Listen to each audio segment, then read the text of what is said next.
បាទសួស្តីទាំងអស់គ្នានៅក្នុងវីដេអូនេះយើងមកសិក្សាអំពីអក្សរ K បាទដែលអត់មានសំឡេងទេនៅក្នុងពាក្យណាឬក៏យើងហៅថា silent K អូខេទាំងអស់គ្នាមកមើលពាក្យឧទាហរណ៍របស់យើងមួយចំនួនមកបាទពាក្យនេះយើងអានថា no ណា K នេះ silent បាទ N ណា OW នេះស្រអូណា no យើងសំដៅលើចេះបាទឬក៏ដឹងណាទាំងអស់គ្នាមកមើលពាក្យមួយទៀតមកយើងអានថា ni បាទ K នេះស្ងាត់ដែរណាN ណា double E នេះស្រៈ E ណា ni យើងសំដៅលើក្បាលជង្គង់គេទាំងអស់គ្នាមកមើលពាក្យខាងក្រោមបន្តទៀតមកបាទយើងអានថា knock បាទពាក្យមួយនេះណា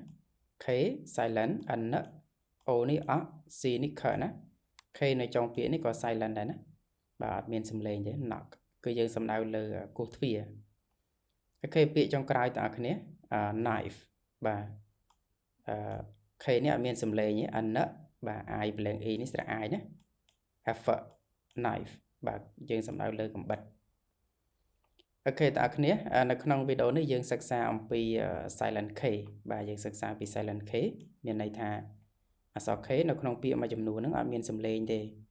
ហើយដើម្បីយើងសម្គាល់បានថាមានសំឡេងឬអត់សំឡេងគឺអាស្រ័យសញ្ញាអានណាបងប្អូនគ្នាតើតែយើងសិក្សាពីសញ្ញាអានបាទបានយើងដឹងថាអក្សរ K នៅក្នុងពាក្យមួយចំនួនហ្នឹងអត់មានសំឡេងទេបាទហើយពាក្យមួយចំនួនមានណាចំពោះបងប្អូនដែលចង់សិក្សាអាច comment ពាក្យថារៀននៅខាងក្រោមវីដេអូ Follow for more